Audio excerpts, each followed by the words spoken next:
people on the streets of Dublin today conveyed not just opposition to the diminished water charges, but deep anger with the two parties in government, Fine Gael and Labour, indicating that if there were a general election anytime soon, Fine Gael would suffer serious seat losses and Labour meltdown. Tonight we discuss the significance of today's protests. With us will be Sean Kine, Fine Gael TD for Galway West, Timmy Dooley, Fianna Fáil TD for Clare, Ruth Coppinger, Socialist Party TD for Dublin West, Victoria White, columnist with The Examiner, and Brendan Ogle of the United Trade Union.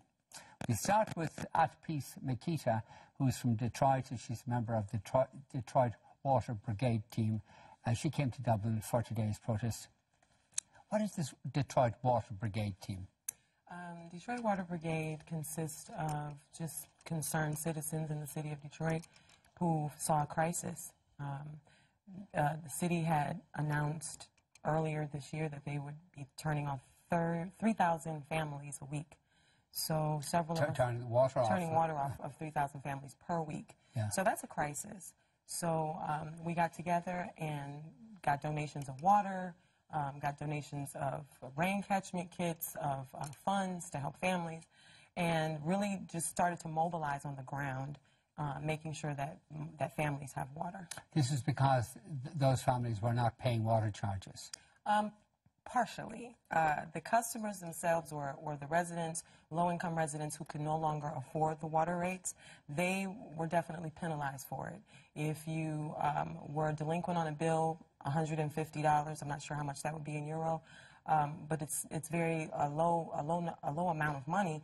But if you were delinquent on your bill, $150 or more, your water was cut off. $150 per what? Just your bill in general. Per year or per month? Or? Per month. We get billed per month. $150 per month? Per month. If you were delinquent, your water was disconnected. That means about €120 per month. God, that's serious. Yeah, and so the corporations themselves, Tiger Stadium, where the Red Wings play, Joe Louis Arena, golf courses, they kept their water running, and they owed hundreds of thousands of dollars. So it became a huge problem. Why are low-income families being penalized for the corporations in the city who are not taking care of their responsibilities? So how many families in Detroit now are deprived of water? To my understanding, the numbers are constantly played with, and there's no real hardcore number being reported. The last I was told is approximately 20,000 families or more. So affecting maybe 80,000 people or so. Perhaps, yeah, because it's a family. Least, yeah. It's families. Yeah. And what are those people doing?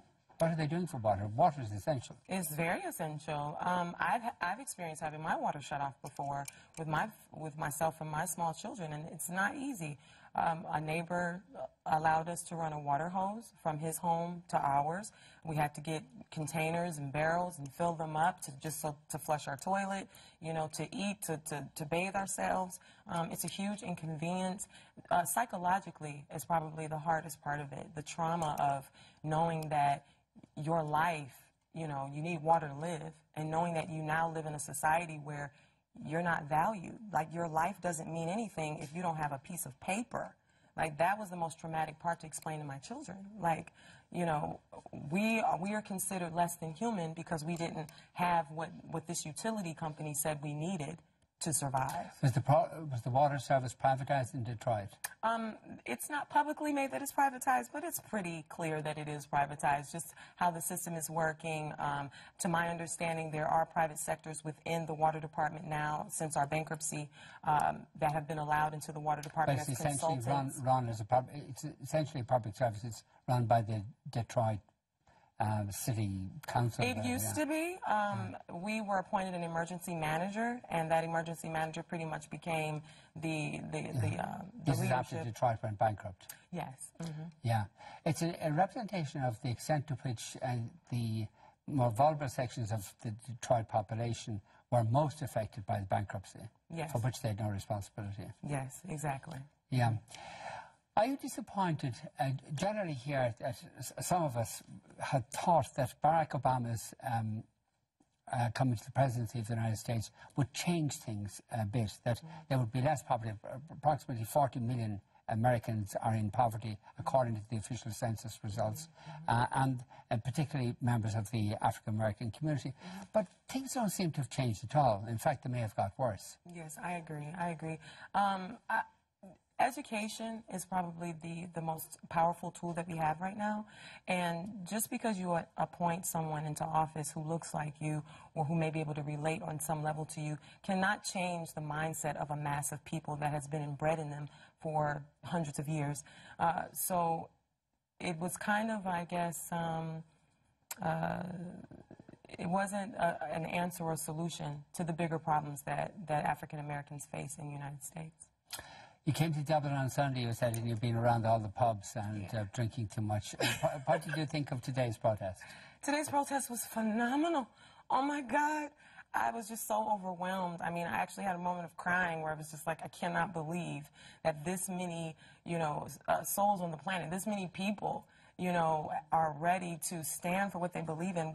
We see it in America, but to see it in such a spirit of love and solidarity and just knowing that standing for what's right for yourself and the next generation was phenomenal. It was peaceful. People were smiling and happy, but very determined, and that was very refreshing. Yeah, I thought one of the features of today's protest was that the good humour. People were in good humour, and these weren't the usual suspects out protesting. These were families. That's right. Lots of children there. Yeah, That's right. I thought it was interesting. That's right. I'm a family woman. I'm a veteran of the United States military. I'm an entrepreneur. Oh, really? I'm a model, an artist. So it just felt good to see that, we the people who live normal everyday lives, we're not vagrants, we're not, extreme leftists and all of this crazy thing. Why aren't you? Why not? Well, I mean, because who's being affected are not just those types of people, and they're out there. But everyone is affected. Everyone will be affected by these water changes. So, it's important that we all just stand together and not start judging and pointing fingers, but really get to the real, that if you don't have water, you die.